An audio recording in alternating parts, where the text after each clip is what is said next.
Sunday morning cold, eyes on the score, touchdown dance ball, craving for more. Friends are calling, trades are on fire. Rookies falling, championship desire. Fantasy football fever, chasing the dream. Top of the leaderboard, we're the winning team.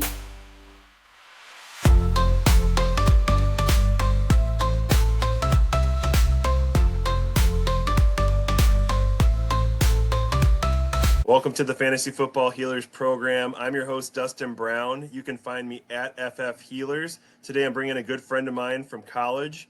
We both went to Clark University in Dubuque, Iowa. He is also a healer. He's a social worker down in Texas. Let's bring in my good friend, Aaron Cox. Today, we welcome the Bon Jovi of fantasy football. Although he may be wanted, dead or alive, he will always play fantasy football in a blaze of glory. This guy is living proof that you can be shot through the heart and still become legendary. Never say goodbye or run away to this man, Aaron Biggie C. Cox, with us today on the Fantasy Football Healers program. Dustin, it's so great to be here. We went to Clark College, though. We graduated from Clark College. That's right. We graduated from Clark College undergrad. I graduated later on, 2 years later at Clark University. Yes. So great to be here. Thanks for the invite. Looking forward to representing the Bears.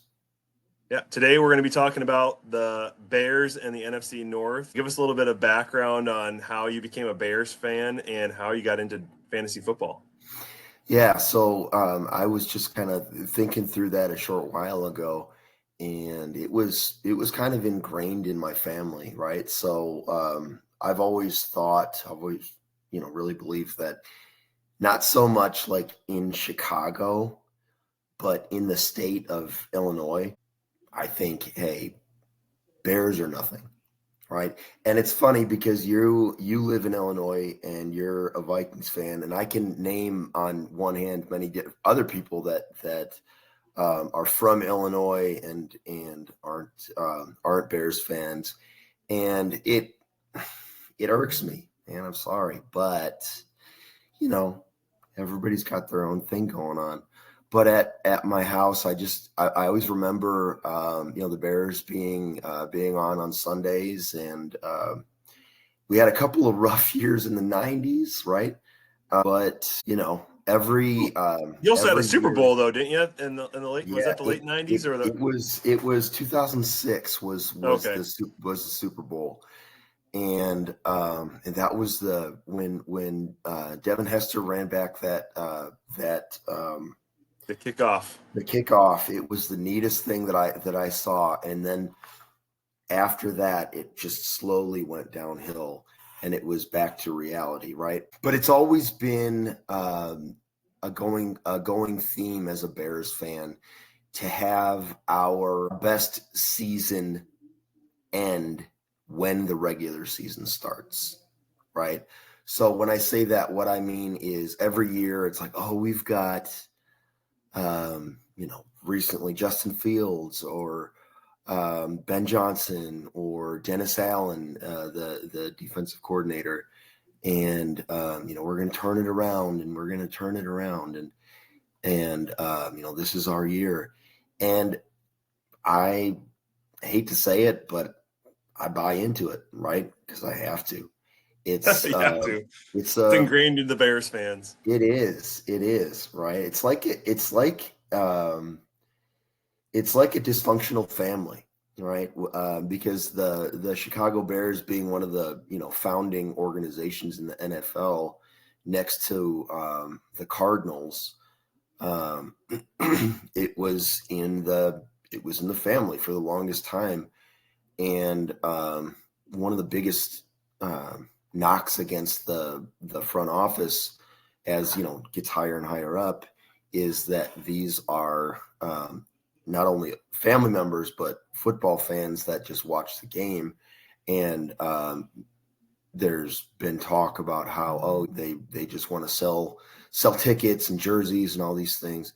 And unfortunately, Virginia just recently passed away, but they shelled out a lot of money for Ben Johnson. I think he's one of the highest paid coaches in at least the NFC North now. So before I get too far off track, you're asking about fantasy football. I always kind of watched it from a distance as technology evolved, right? Because my thought of fantasy football or fantasy sports was always like fantasy baseball, and I would always remember seeing these big old like. Did you play fantasy baseball too? No, I you know what? When I started with fantasy football, there was one season that I tried fantasy basketball. Okay. Right, and I'm sorry, but ever since Michael Jordan left Chicago, me and a whole lot of other people eventually kind of just. There was a brief period where Derrick Rose was maybe going to be that guy, and then he just wasn't. Yeah, and then he just kind of fell out of basketball. They stopped dribbling. Let's be clear. They stopped dribbling. There was a lot of flopping going on, and nobody could replace MJ. Yeah, for sure. And that The Last Dance documentary was fantastic to watch. Perfect timing. COVID. Yeah, it was neat, and I think ESPN originally had the rights to it, and then they sold it to Netflix or something. Yes. But Yep. the stars aligned, and it was a really neat series.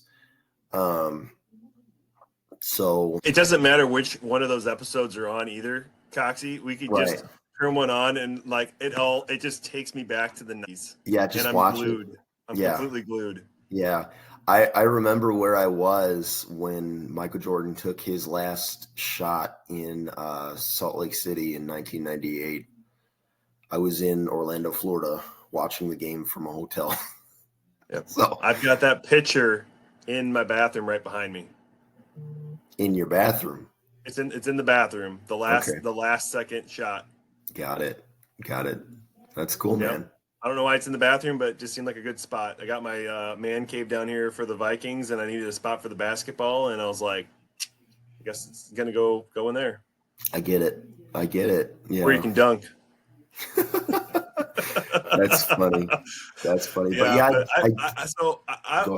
I was a Vikings fan because I lived in Iowa when we went to college. I wasn't from Illinois at the time. Yeah. And my stepdad, he was a Vikings fan, and I was like, growing up, the Cowboys had their dynasty. I couldn't stand the Packers. I didn't want to be a bandwagon fan. My uncle was a big Cowboys fan. Right. And my favorite quarterback of all time was John Elway. Uh-huh. And if you recall, he went to 2 Super Bowls in a row. Right. Which that's what I remembered is like, wow, who goes to the Super Bowl 2 years in a row? And I'm like, wow, I just absolutely love John Elway. This is great. And everyone's like, oh, the Packers. Oh, we love the Packers. Oh, we're rooting for the Packers. I'm like, I'm rooting for John Elway and the Broncos. Mm-hmm. Well, the only reason I'm not a Broncos fan right now is because everybody and their mother came out of the woodwork after they won the Super Bowl, and everyone else was like bandwagon fans. And I'm like, I am not going to be a bandwagon fan. Yeah. And so time went on, and also my dad came into the picture. He's like, the Minnesota Vikings, and there's all this tragedy with the Vikings. They never won a Super Bowl, but they absolutely despised the Packers. They were in the same division, and you could watch them on the television. Yeah. And I was like, all right, this sounds like sign me up. I'm going to be a Vikings fan, and now I'm more of a Vikings fan than he is. That's great. And you know what? Regardless of our primary team, we both hate the Packers. Yep. Man, but I don't know what it is, but the Packers, their quarterback and their head coach, whoever it is, if they're playing for Green Bay, it's like, ugh. Death Schroeds. I see, as the little Giants would say. I know it. I was out the other day at a restaurant or something, and I saw a guy that had a Green Bay Packers hat on, and I said to the people I was with, I said, I hope he's okay. He's got a Packers hat on. Ugh. So it was, I just, ugh, it's gross. So. So I've got a little trivia here for you too. So I'm gonna just rewind here just a second. Yeah. Okay. So you were talking about how Devin Hester had ran back the kick return Right. against the Colts back in 06, he said. Yeah. It was January. Do you know where that was played at? It was in Miami. Was it Miami? Yeah, it was in Okay. Miami. And then do you know who did the halftime? Gosh, Minnesota native. Minnesota native. Well, that makes me think. No, because Justin Timberlake isn't a Minnesota native. It was raining during the halftime show. Yeah, A little song called "Purple Rain" was playing. It wasn't Prince. It wasn't Prince. It was Prince. Yes. In 2006. Are you serious? Prince was the halftime show, and it was coming down in buckets at halftime. Wow. And he was singing "Purple Rain" with the rain coming down. Beautiful, man. And after Devin Hester scored his kick return, that was it for the Bears. That was like 7 seconds into the game, and I thought for a brief moment that they could pull it off, and then the whistle blew and it was back to reality. So unfortunately then I kind of predicted, that that happening. Was that Rex Grossman? Was that your quarterback? Yeah, it was Rex Grossman. Grossman. And he was a UF quarterback too. Since we're talking about Miami, but yeah, I think from there he went to the Redskins and then went somewhere else and I recall him mostly with the Bears and the Redskins. I don't couldn't tell you where he went after that. Maybe the Jets. Yeah, kind of into obscurity, just like a lot of the unfortunately what happens to a lot of the Bears quarterbacks. Jay Cutler went to Miami. Justin Fields went to Pittsburgh, and now he's with the Jets. And then Cade McNown, back in like the late 90s, he was supposed to be like the savior, right? This savior out of UCLA. And I don't know how many games he played, but I can probably count them on one hand. And he ended his career, coincidentally enough, I think in Miami as like a backup quarterback or something. So so unfortunately Caleb Williams and his dad listened too much to where quarterbacks go to die, right? Which I don't buy into anymore. But yeah, it was 2006, and it was initially I wanted to say it was in Indianapolis, but I remembered it was in Miami. So I remembered it was in Miami, and I knew that Prince did a halftime show, but I could have sworn it was after. I'm like 100% sure it was that Bears game. Hey, that Bears Super Bowl. I get it. That's it. Is that one of your like? What was one of like your earliest memories of being a Bears fan? Like, was there like a quarterback that drew you in a little bit more, and you're like, yes, this just feels right? Well, or was there like a game of some kind that you're like, whether it was Bears Packers or like what was like a defining game that you can recall as a kid? It was always Eric Kramer. He talking about obscure quarterbacks, and I mean, when I say obscure, I just mean like, not necessarily the most common, not a well-known guy, right? Like Kurt Warner or some of these other ones. But I just remember he was supposed to be this awesome pocket passer or whatever. I'm not even sure if he was supposed to be a pocket passer, but probably back then I would guess. But he just nothing really came of it, right? Nothing really came of it, and And it was just it was painful for a long time to be a Bears fan because, the season was over before it even started, right? Like 4, 5, 6 games into the season, and it's we're already looking at the off season or whatever. But it was from what I recall, it was an every Sunday thing. My dad always had the game on, and was always there. It was always on, and I was always exposed to it. And for whatever reason, man, I don't know why, but I internalized this idea that if you're, it's Bears or nothing, right? And that's cool. I'm all about that. So You're bearing down with them. Yeah, I'm bearing down. I'm very happy right now with what's going on in Chicago, right? So one of my early, probably my earliest memory that I can have about the Minnesota Vikings was when I lived in a small town called Springbrook, Iowa. Yeah. And we only lived there for about 13 months. And I was at my neighbor's house, and we just happened to be we just happened to be watching the 1998 NFC Championship game, and it was the Minnesota Vikings versus the Falcons. And I just remember not knowing much about either team, but I'm like, ooh, I really like what I'm seeing about the Vikings, and that was the team that I was rooting. Yeah. And just like then, as it is now, the more I'm rooting for the team, that's where the team ended up kind of falling backwards. Yeah. And so in this game, it ends up going into overtime, which is pretty much unheard of for an NFC Championship game at the time. Right. Goes into overtime with the Falcons. Long story short, we end up losing to the Falcons by a field goal. And interestingly enough, I believe the Falcons ended up going to play the Broncos in that Super Bowl, and they lost to the Broncos in John Elway. Right. So that's crazy. This kind of brings it all full circle. Well, I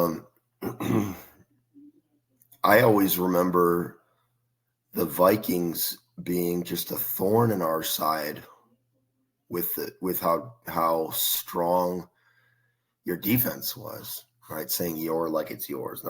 But how strong the defense was, and for a long time they were a really formidable foe.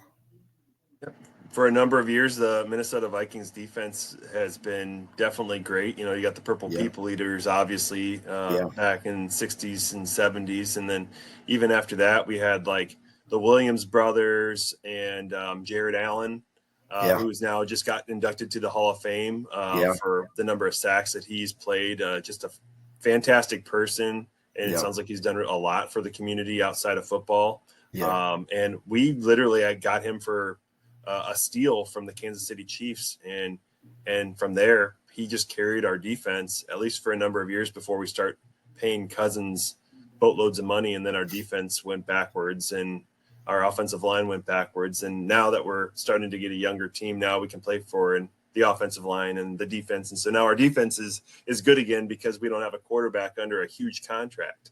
Yeah. Well, I wish that Jared Allen would have carried that to Chicago for I think 2 seasons he was with Chicago before he retired. But I remember being really psyched when he signed, and I didn't see much, right? Listen to me talk about a professional athlete not producing, right? But he was at the end of his career at the time. I know. But it sounded like he did a lot of coaching up of the players. Yeah. When he was with the Bears is what I remember, because we were at Clark at that time when he was with the Bears. Yeah. But speaking of people that got signed for the Bears, Tyson Bagent, the QB2 for the team, he just got $10 million. He was really emotional that he ended up getting an extension because he was making pretty much pennies as one of the better backup quarterbacks that I can come up with. Yeah. And then with Tyson Bagent, well, with both of your backup quarterbacks, you got Tyson Bagent and you got Case Keenum. Tyson Bagent, he holds the D2 college record for passing yards and touchdowns. And then for Case Keenum, he holds the all-time college passing yards also. And so you've got two very high collegiate quarterbacks just backing up Caleb Williams. So hopefully, they're going to bring some of that natural ability and, education to help become, get Caleb Williams to be the guy that everyone thinks he's going to be. Yeah. Shepherd University is where Tyson Bagent is from. And, what a success story from Division II. That's really neat. And it's a really humbling story, right? With him, signing this extension. I saw that he's the first Bears quarterback to get extended since Jay Cutler. You took the words out of my mouth. That's exactly right. Yeah. He's unbelievable. Yes. Yeah. So the neat thing is we haven't been able to hold on to a quarterback that long, right? It's just about shifting expectations because, our QB1 for various reasons I'm not going to say has never, right. But hasn't worked out. Exactly. Hasn't worked out. Right. Yeah. And I don't know. I really am a fan of Justin Fields, and I was heartbroken, like almost emotional when he went to Jets. To Pittsburgh. To Pittsburgh. Because he was supposed to be our savior franchise. Right? He was supposed to be he was supposed to be it. He was supposed to be him, right? And his scrambling and all of his runs and everything and I'll tell you what, when he played the Redskins with what's his name out of University of Maryland, he threw like 300 yards, had like 4 something touchdowns. It was an amazing game to watch, and it was unfortunately at the time just a theme among the Chicago Bears. Like they can put together just this intense highlight reel of a game in the middle of just an abysmal season. That's not good. That's next to a dumpster fire. Not quite there yet, but yeah, I'm really rooting for Justin still, and but yeah, we haven't been able to hold on to a quarterback long enough since Jay Cutler, and even recently I've been coming around on Jay Cutler. Like, man, we didn't know exactly what we had. He was a monster. He just threw it up there. The main problem with Jay is that you guys never had an offensive line. No. And Jay Cutler just kept getting hit. And as Sam Darnold would say when he was with the Jets, he was seeing ghosts. And they got to a point where Jay Cutler was seeing ghosts. And one of my memories of Jay Cutler is we were playing the Bears on Halloween. Yeah. And about 5 weeks before, he ends up getting hit and he broke his pinky finger. Yeah, he was out for about 5 games. Yeah. Then I was telling everybody, I was like, watch, Jay Cutler's going to dress up like a quarterback and he's going to sling this ball and he's going to kick our butt. And everyone's like, no. The Vikings are going to take this game. Sure enough, Jay Cutler with a cigarette in hand just goes out there, balls out. Yeah. He plays like the quarterback that that he has the ability to perform. Yeah. Kills us. The very next week, falls back to his old tendencies, plays poorly. But you guys had the towers there with Jeffrey and Marshall there, Brandon Marshall. And I think you guys had, was it Martellus Bennett? I think you guys had like 3 guys that were like 6'3" to 6'5", and you guys just didn't have an offensive line to give them time to throw the ball up. Right. And Jay had a lot of chemistry with Brandon Marshall that they were able to duplicate in Chicago, and it was really cool to see. But I also liked to watch Alshon Jeffrey with Caleb Haney, right? He's just this journeyman quarterback who ended up playing for probably 12 plus different NFL franchises. Was it Chad Henne? No, it was Caleb Haney. Okay. And his number was 12. And Chad Henne, he played for he played like for a million teams too, I thought. Yeah, he did. I remember thinking I think it was one of my earlier like Facebook posts, right? Watching the Bears play, I think they were in Dallas, and there was a beautiful touchdown pass from Caleb Haney to Alshon Jeffrey, and I just was just in awe that, you know, we not only had a quarterback that threw a touchdown pass, right, but it was beautiful. And it was cool to see. And I think, you know, we won that game, but yeah, that was Caleb Haney. And, but long story short, man, Jay was cut from a different deck. He just didn't care. And he was like, whatever, I'm going to sling it. Like you said. And the problem was, if the ball traveled more than 20 yards, more often than not, it would get intercepted. But he was a gunslinger. Yeah, I mean that was his thing, and man, when he had a cannon for an arm. He really did. I mean, my goodness, the precision that these NFL quarterbacks can drop these balls is it's amazing. It really is. So, interestingly enough, when you guys ended up trading up to get Justin Fields, I remember screaming at the television because we were only just a couple picks behind. I said, let's just give a third-round pick, see if we can move up and get Justin Fields. And then they said there was a trade that happened, and you guys gave quite a bit to move up because I think you guys were like in the mid-20s. Yeah, and 20. We were at 20. And I think was Justin Fields, was he picked at like 11 or 12, something like that? I thought it was 9, but 9 maybe, was it? Maybe it was 11, 9, 11. I'm not sure, but yeah, it was somewhere around that. We were only a couple picks back, and I'm like, we could just give a third-round pick, and we could trade up and get this guy, which essentially is what we ended up doing for trading up for J.J. McCarthy just last year. And and then unfortunately for Justin Fields, things just didn't work out for him there with the Bears. And again, I think it ultimately came back to there's no offensive line to protect the kid. And then he was just running around with his head cut off and couldn't get time to read the defenses to make plays. And that's kind of what happened with Trubisky. Trubisky didn't have the time to throw the ball. He was a one-read quarterback. And here's a fun fact for you for Bears Nation. Do you know there's only one quarterback in the NFL history that has thrown for over 1,000 passes that has never had a pick six? And his name is Mitch Trubisky. Mitch Trubisky. Yeah, Mitch Trubisky. I knew that. Yeah.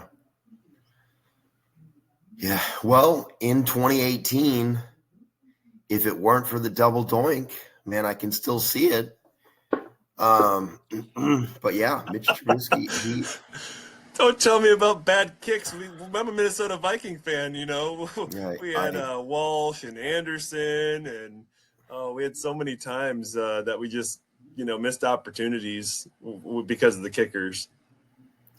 Well, Cody Parkey earned a special place in my heart after that second in a row missed field goal. I remember seeing it, and Dustin, I just felt my stomach drop. I was like, man, when are we ever going to get back? I mean, not like when are we ever going to get back, right? But you were there, it's how long is it going to take to get back here? Have you been back since the double doink? Playoffs? No, I don't think so. No, you know what? I think when Jimmy Graham was with the Bears, he was with the Bears for about maybe 2 or 3 seasons before. I think he went back to. He went to the Seahawks, I think. Oh, was it the Seahawks? Career. Okay. Yeah. And they Pretty played. sure, right? I thought you got him from the Seahawks. I think we got him from the Seahawks. I think he went back to New Orleans, but I could be wrong. That could be. But his knees were shot at that time. Yeah, but I remember Mitch Trubisky threw him a touchdown pass in like the closing seconds of this like gifted ninth seed like playoff spot. I think it was 2019 something or other, maybe even 2020 before COVID happened. I could be wrong, but he caught the ball and literally ran out of the stadium. Like just ran out of the stadium because the game was over and the final score was like 30 something to, I want to say 9 or something like that, right? So that was the memory I have about Trubisky. Was I was at this game and it was Bears, Buccaneers in Chicago, and in fantasy football, I was playing against Mitch Trubisky, and so the guy that I was playing against had Mitch Trubisky. Now keep that in mind. So I'm watching this game, and I think I had Trey Burton. Do you remember Trey Burton? Yeah, it was Bears. with Philadelphia. So he went from Philly to the Bears as the tight end, I think. Yeah. Well, so I'm playing Trey Burton, and I'm seeing, Mitch Trubisky go down the field against the Buccaneers, and he scores a touchdown with Trey Burton. I'm like, all right, this is okay. Kind of balances out. Yeah. And I was initially projected to beat this guy by like 50 points because I had a juggernaut team. Right. Mitch Trubisky. This is the game that Mitch Trubisky threw for, I can't remember. Was it 6 touchdowns? It was six touchdowns. 6. And I got beat by 50 points. Yes. Because Mitch Trubisky decided to come to town and he just lit the Buccaneers up. Yeah. Yeah. I remember. I was there. I saw it in person. And I'm just like, what do? It's like, this is football. Yeah. Fun. Yeah. It was a fun game to watch. Yeah, for sure. But yeah, I remember, and then it was neat to see that him throw for all that much.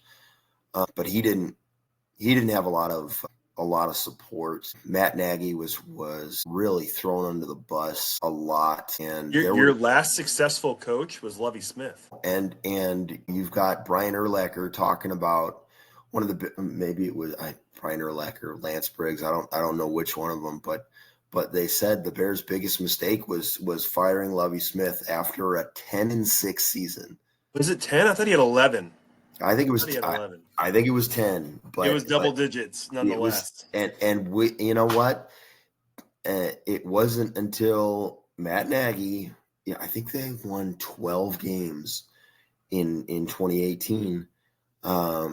But yeah, they went from Matt Nagy to Matt Eberflus to now we're with Ben Johnson. Yeah. What do you think about Ben Johnson as a Bears fan? Are you as psyched as what everyone else is? It sounds like everybody's pretty excited about Ben Johnson coming to town. Yeah, it sounded like he was like maybe the best coach available for your team. Yeah, I agree. I think he was on everyone's short list.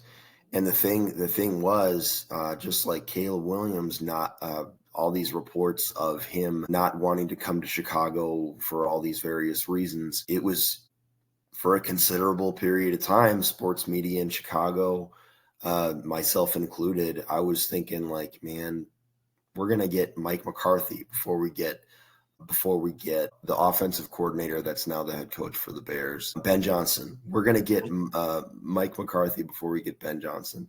And I was okay with it. And it was a tough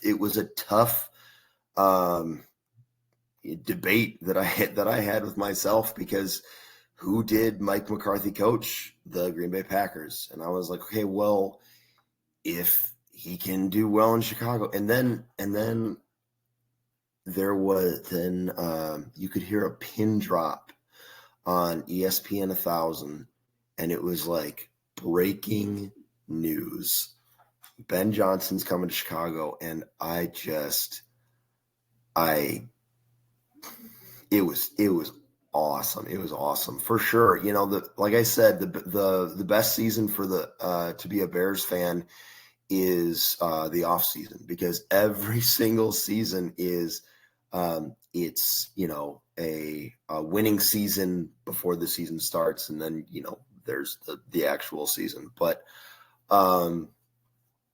yeah, like I said, this is my team. You know, I can't, when we were struggling with Matt Eberflus, I was like, I don't know what to do, because I can't denounce my Bears fan. Like, I can't denounce it. I can't. Like, If this coach failed Justin Fields, yeah, who was supposed to be like the guy, yeah, and then they decide Fields isn't our guy, but let's keep the same coach that failed with Justin Fields. yeah, And not only that, but let's draft the number one quarterback, the number one player in the NFL draft, and we're going to keep him with Eberflus and the dysfunctional coaching staff and the circus Shane that Waldron, was. and yeah, oh my gosh, I never understood that. Yeah. And that's what sheds light into this dysfunctional family kind of theory, kind of dynamic, because the McCaskey family has been notorious, at least in Chicago sports media, for you know, everybody wondering if they're in it for the right reasons, or if they're just trying to sell tickets or jerseys or whatever. I mean, there were stories. I imagine they were fabricated. It's not my place to say they were or they weren't, but you know, somebody writing a letter to George McCaskey and telling him, like, hey, this team has let me down in so many ways. I am now going to be a Los Angeles, you know, Chargers fan or whatever. And then there was this report that he wrote this fan back and was like, I'll buy you a Chargers jersey. So, Wow. Yeah. So, I mean, I'm not going to be the guy that says, oh, that's true. And, you know, this guy is you know, a villain, all this stuff, because families take care of their own, right? So dysfunction runs in the family. And Chicago sports, that's, you know, we were talking about the Bulls with Jerry Krause, I think, and you know, Krause sure and enough, Pippen and Rodman and and Stockton. And with the Bears, you were talking about when Justin Fields was drafted, his pick, in my mind, was a Hail Mary from Ryan Pace to win back the fan base, because Ryan Pace was striking out on the majority of his draft picks. His teams were underperforming. You know, at the time we had Roquan Smith, I think, and a couple of defensive pieces, which Chicago has always had, right? Always had and always will have, with guys like Dennis Allen coming into the city. But I could only just imagine he was just floundering, right? Just drowning and trying to reach out for anything. And there was a lot of hope with Justin Fields.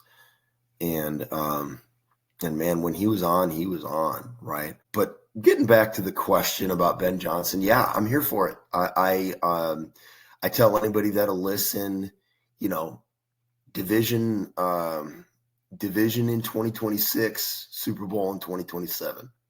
Okay. Why not? Do you Why think not? it's okay? Caleb Williams. Let's just start at the top. Caleb Williams. Yeah. Is he good? I think he is good. Am I a professional quarterback analyst? No, I'm a fan. I'm a, you know, lifelong fan, obviously, but he was mischaracterized, right? Because of his fingernail painting and wearing like dresses in like cover shoots for magazines and all this stuff. And people forget we had Dennis Rodman You know what I mean? Like literally trying to marry himself, right? And in the interim time, in the meantime, winning all these championships with the Bulls. So there's a lot of these prolific guys that come through Chicago. Jim McMahon is another one who's supposed to be this straight-laced, Brigham Young quarterback that goes to bed on curfew and doesn't do anything, and he shows up to the presser with a Budweiser in his hand, right?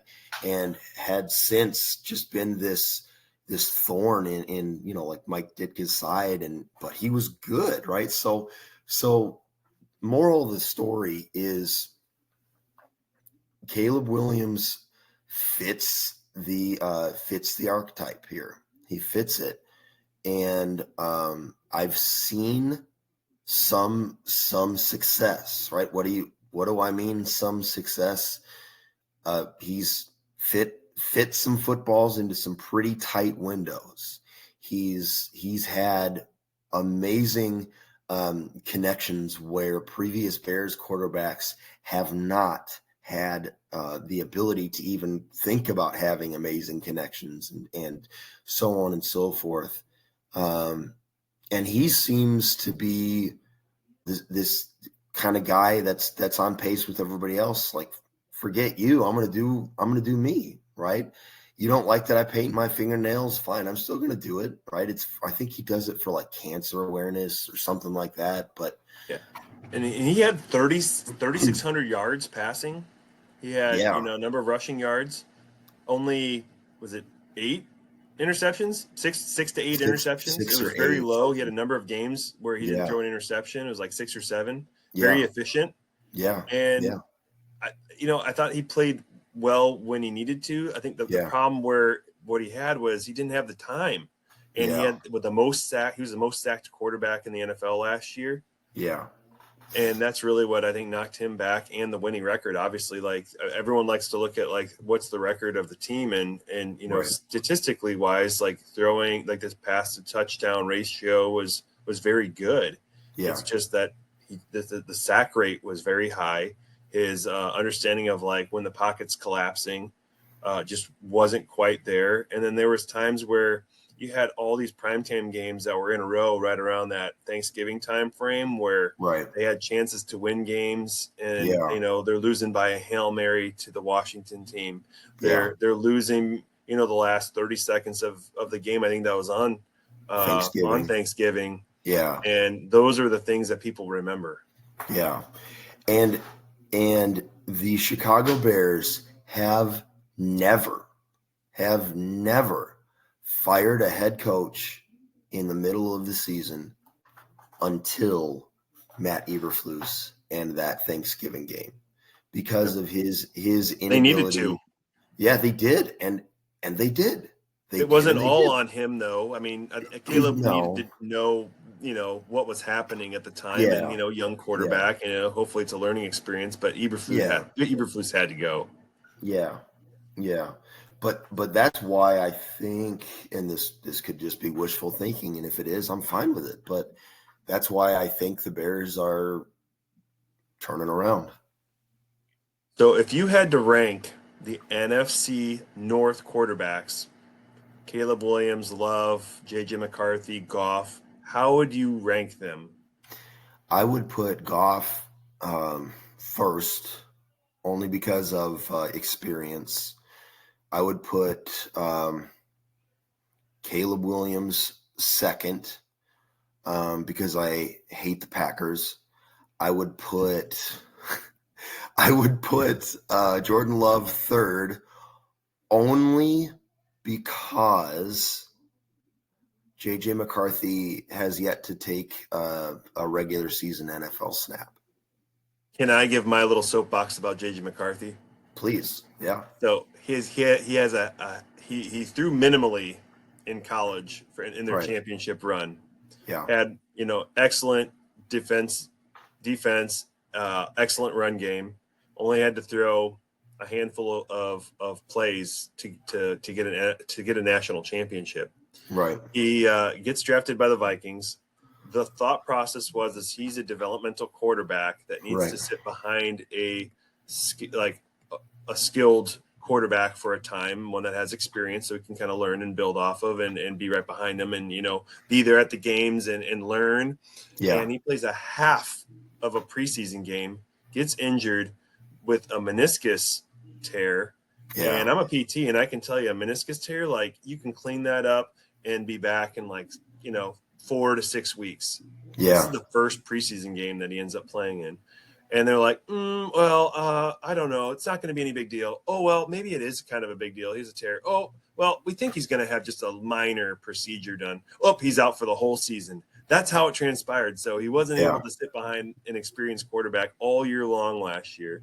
Yeah. And then he comes to this year, and you think, boy, this guy needs to get some reps because we're really leaning hard on J.J. McCarthy because we've got nobody behind him. Right. And he plays 2 series. He goes 10 for 13 for 40 yards, no touchdown, no interceptions, doesn't play the second week of the preseason, doesn't play the third week of the preseason.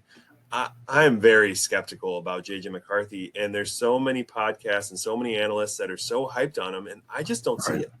Yeah.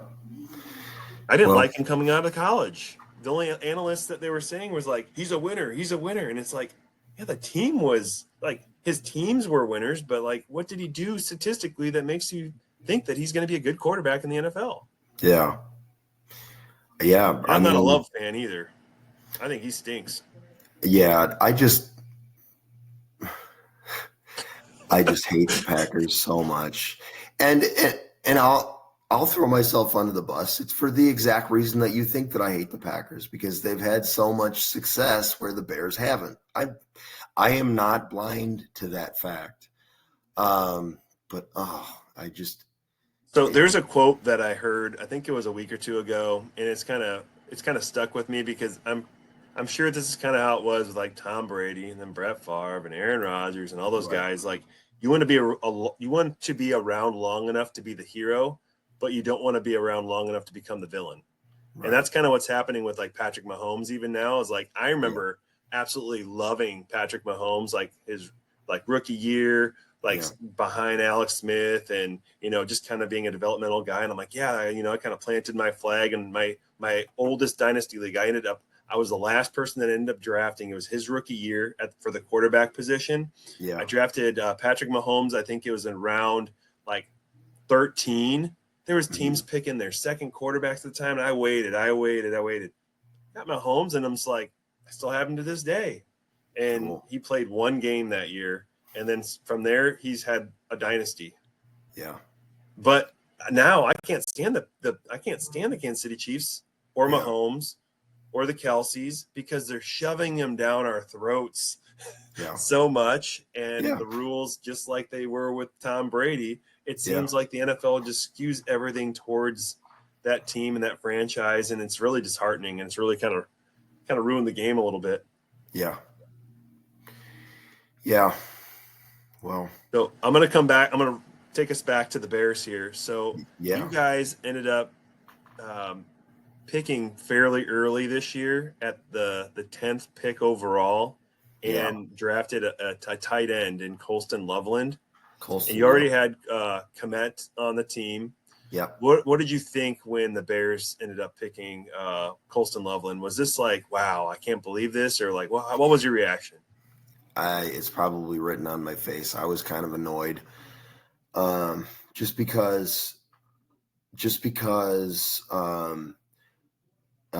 Ashton Genty, or whatever, I think I pronounced his name right, but he went to Las Vegas. Yep. And I really wanted him to be drafted at 10, but I think he went at 6. And I was like, well, we've got Cole Kmet, and he's pretty proven, right? He's overcome a lot, and a lot of adversity and all of these things. And then as I learned more about Ben Johnson and his offense and his affinity towards tight ends, and how they're trying to, like the Sam Laporta of your guys' team. Yeah. So I guess he's catching passes, moving down the field. And that's when it comes to preseason football, that's what it's all about. Can the team line up, snap the ball, complete a pass, move in the right direction, right? Keep the penalties low and put some points on the board, right? So what did I think when he was drafted? I was annoyed, kind of like when Matt Eberflus was announced as the head coach. I was annoyed, but okay. All right. Kind of waiting to see where the ship goes in next. Yeah, we'll see what happens. Sticking with running back, you said that you were hoping for Genty, and I suspect because you didn't trust the running back core that your team has at the time. Actually, yeah. You guys have Swift, Roshan Johnson, who was I was a fan favorite of his after the Senior Bowl, but he has always become injured, has had concussions and things like that. That's really kept him off the field. Right. And then you guys ended up drafting a 7th round pick in Kyle Monangai from Rutgers. How do you see this running back room kind of shaking out? And are you, like in fantasy football, for instance, are you backing any of these running backs? Like, what do you think? Yeah, I think he was my last pick for this most recent draft. I think he was my last one. But I mean, which I thought was a good pick, by the way, Coxy. I thought you did an excellent job. I don't know if you heard the podcast from the Wizarding World. We're talking the Wizarding World. Coxy ends up having a fantastic, you blew it out of the water. You did really good with your rookie picks this year. At the 412, you end up going Kyle Monangai right before the draft ended. You were like, I'm not waiting for waivers. I'm getting him now. And, you put your stamp on him as a Bears fan, but I think even without being a Bears fan, like that would have been an excellent pick. Yeah. Yeah. Definitely had the upside. Like when you're that late, like you're trying to shoot for upside. You're trying to get guys that are going to make the team for one, and then could potentially increase in value. And Kyle Monangai has definitely increased in value since we had our rookie draft. Yeah. Yeah, I agree. And then the new running backs coach for Chicago, Eric, I forget. I don't know how to pronounce his last name. Bieniemy or something like that. He was with Kansas City for a while, but he was ragging on him pretty hard. I saw one time, and he took it pretty well, and was doing what he needs to do. And Chicago's always had hard-nosed runners, right? Walter Payton, Matt Forte. And then, we had some obscure ones. I think this guy's name was like Jeremy Langsford or something like that from Michigan State. And we haven't found our Matt Forte of the 21st century until what's his name? Swift from I think it was Philadelphia or one of those teams. He makes it work, right? He plug and play and does what he's supposed to do. And I really like Roshan Johnson. I think he's a good third down running back. He can bowl over, right? And he's good in those short yard situations where we need to punch through for points. And I'll connect it back to some of the preseason that I watched. I think it was the first game. And again, my evolution as a Bears fan, I've been all over the place, right? But I used to be glued to preseason football, and like it's gospel. If they win, they're going, all the way out. Breaking news.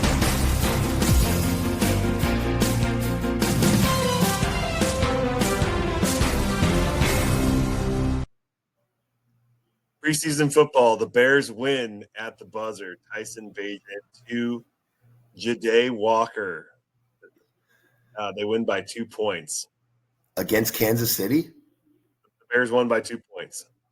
Wow.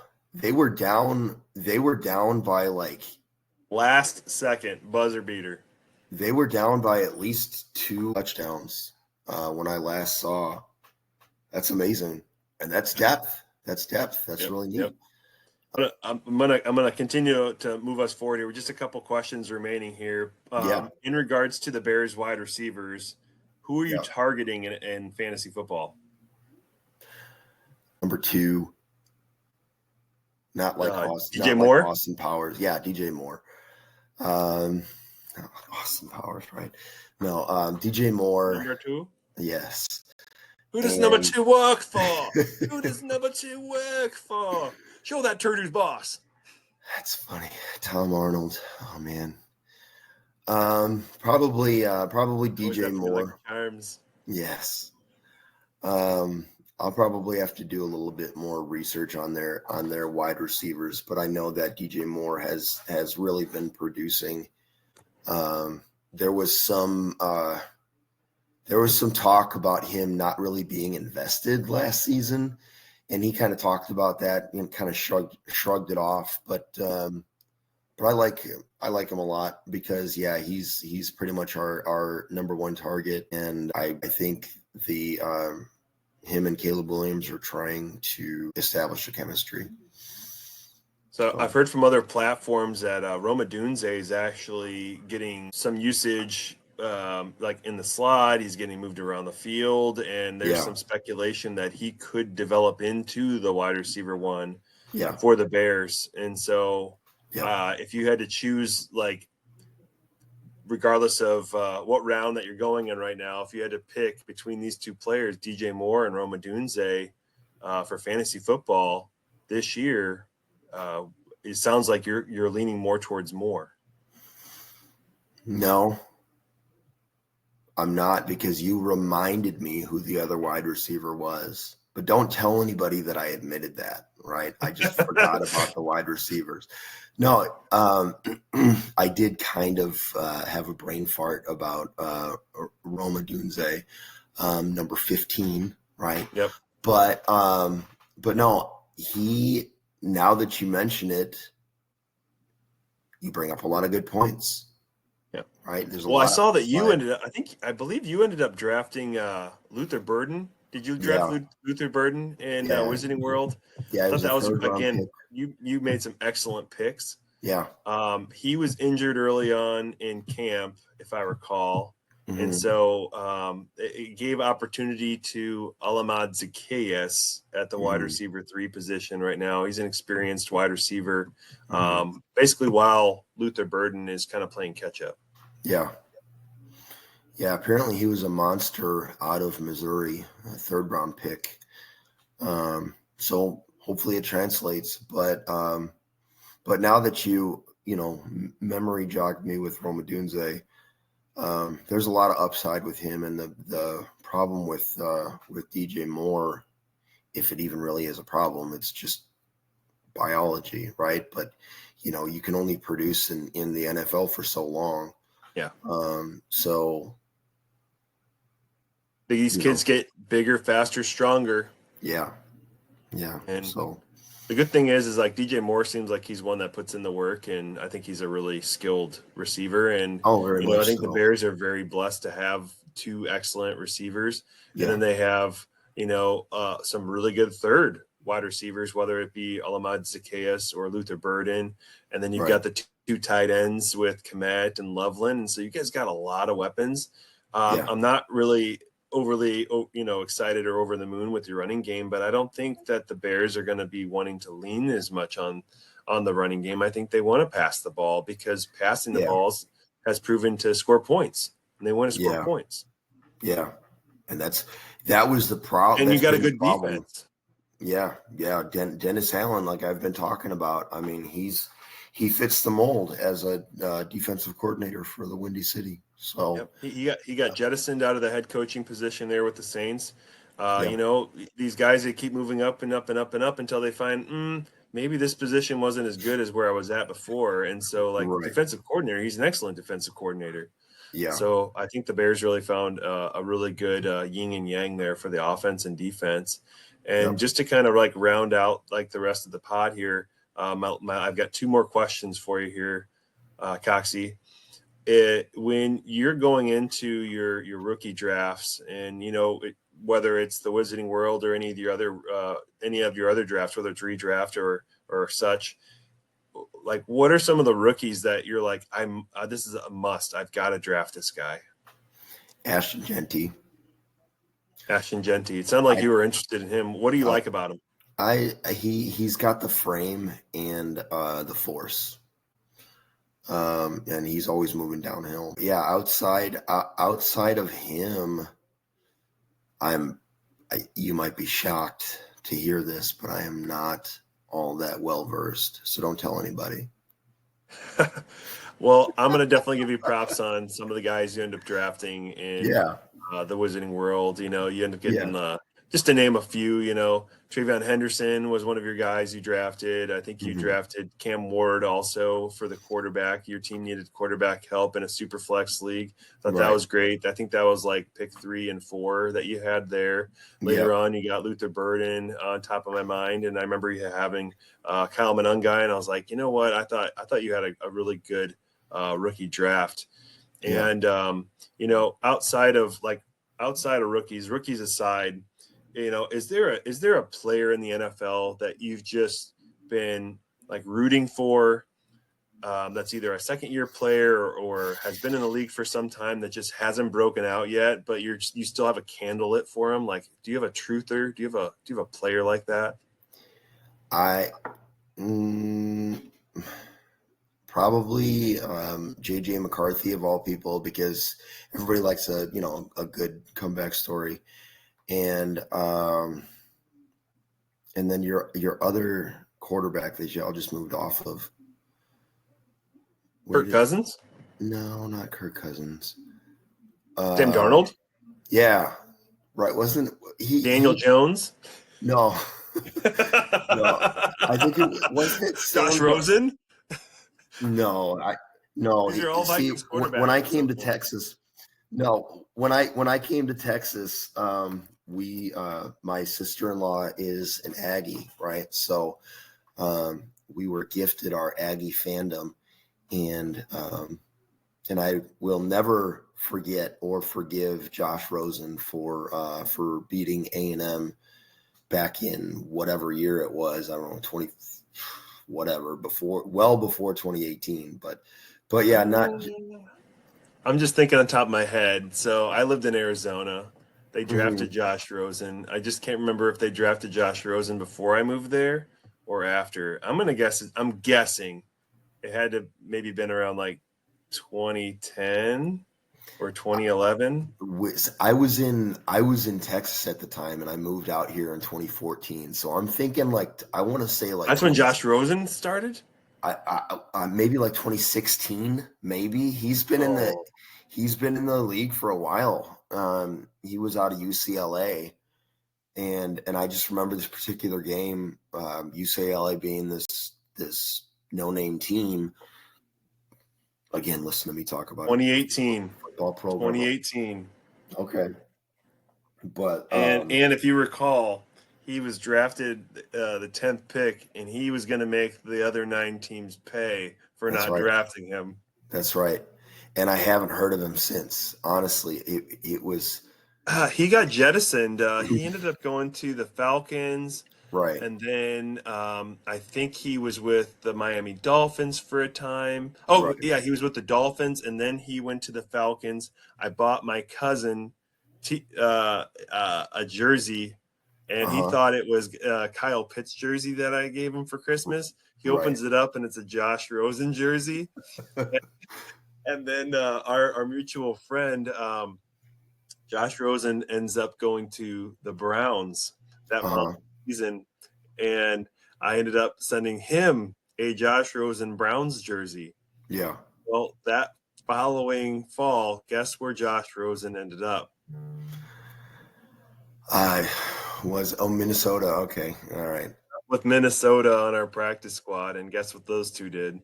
Yeah, well, gave me a Josh Rosen Minnesota Vikings jersey. So of course, it all came full circle. That's right. That seems to be the theme today, Dustin. Seems to be the theme, and I hate to admit it, but Bon Jovi had a song off of one of their mid 2010s album that had to do with full circle stuff.